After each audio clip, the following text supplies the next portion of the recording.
want to talk seriously about the state of our federal judiciary. And I'm talking about the federal judiciary, not the state judiciary, because by and large, the state judiciary is much more pure, much more honest, much more direct with the American people, because generally speaking, state judges are elected. They're accountable to the people.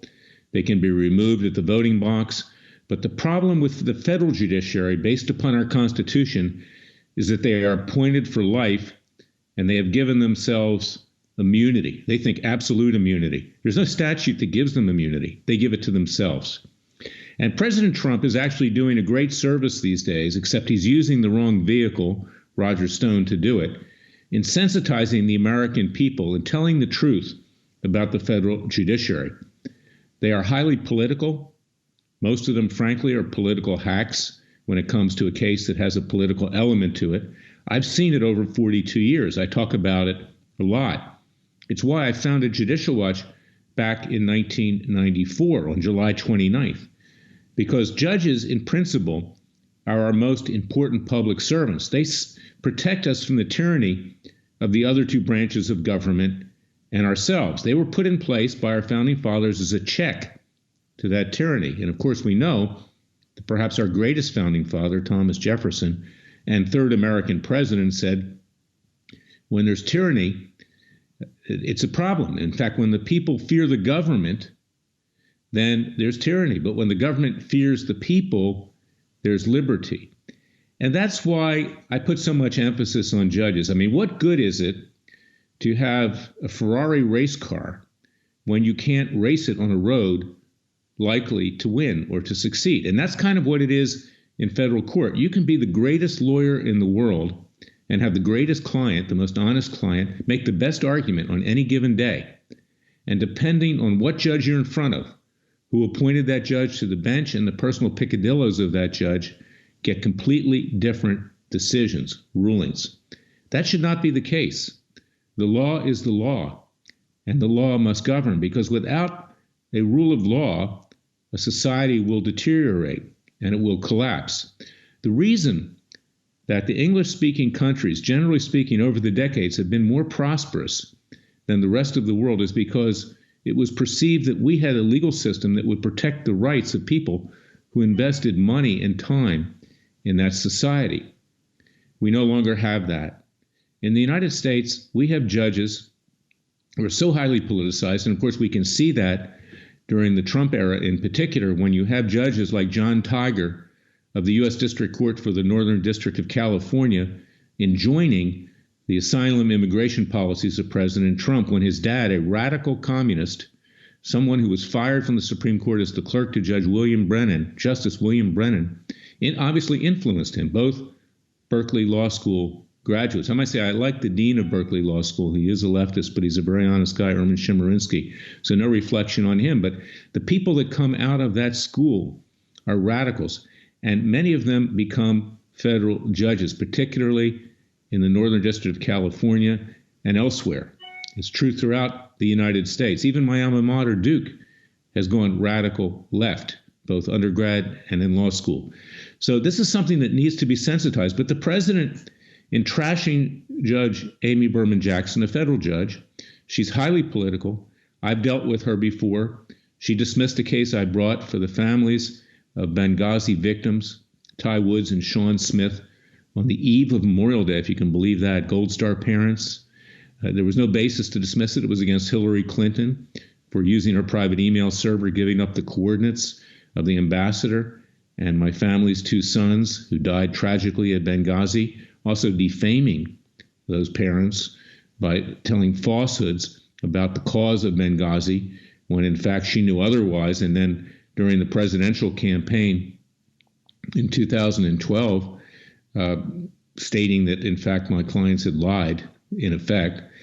This was dismissed by Amy Berman Jackson. I'm no fan of Amy Berman Jackson, but President Trump trashing her the way he has in the context of the Roger Stone case, and I know Roger Stone. Go to LarryKlayman.com. Watch the deposition I took recently of Roger Stone. 5.5 hours, you'll see the real Roger Stone, someone who defamed my brave client Jerry Corsi and me because He feared that Corsi may testify truthfully if ever called to the witness stand in his criminal prosecution. Jerry's never said a bad word about Roger Stone, but obviously he would have to testify truthfully, and nothing that he had to say actually would even harm Roger Stone. But to go to bat for Roger and to go against Amy Berman Jackson and claim that this was not a fair trial, regardless of any jury taint or prejudice, is simply a disservice, the wrong vehicle to make the point. Because what people don't understand, a lot of misinformation, whether you get it on Hannity, whether you get it elsewhere, even Rush doesn't understand, and I love Rush, and may his health be good, hopefully, in the future, and may he survive and live a long life. But Roger Stone didn't present one witness at that trial. Not one document was presented that had any evidentiary weight to defend him with. His lawyers were patting the other side on the back, the prosecutors on the back. They were so happy to be in the, quote, big leagues. They never moved for a change of venue. They were completely incompetent. It was like the Keystone Cops. If Stone has a defense, or at least a grounds for appeal, it's ineffective assistance of counsel. It wasn't Amy Berman Jackson's fault that Stone was convicted. Stone convicted himself in his own words, and it's not okay to lie under oath to Congress. It's not okay to threaten a material witness. It's not okay to obstruct justice. And just like we must hold the other side accountable to the rule of law, we must hold people who are perceived to be on our side accountable to the rule of law. And Stone isn't even on our side.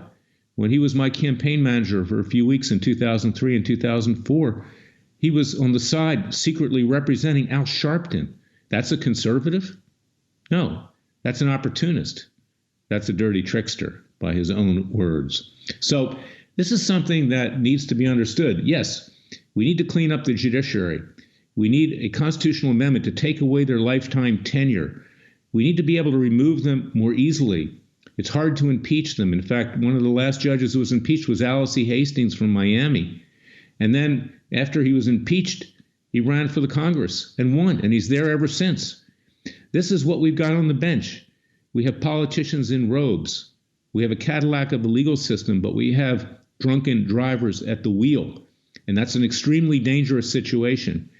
So you have my word that in this year, we're going to have a third Continental Congress in my birthplace of Philadelphia. We're going to bring experts from around the country to discuss what we need to do to tighten up our Constitution and enforce our Constitution in many ways, because frankly, it doesn't work in some respects. It's disrespected. We need to put teeth into it. But most importantly, we need to come up with a new way to pick judges, and we need to come up with a new way to remove judges so they represent the American people and not the interests of the establishment elite in Washington and the state capitals around this country. That's my message for today, and that's been my life's mission as a public interest advocate, first at Judicial Watch and now at Freedom Watch.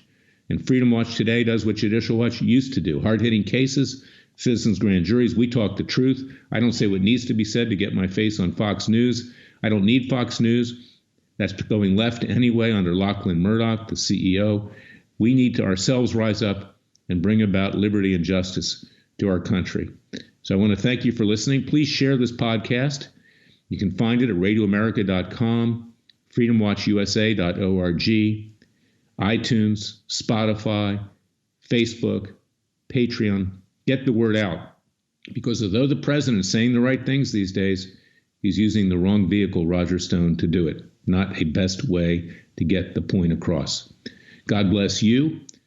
God bless your family. God bless America. And God save America. And thank you for listening to me. I'll be back tomorrow with another special edition of our podcast.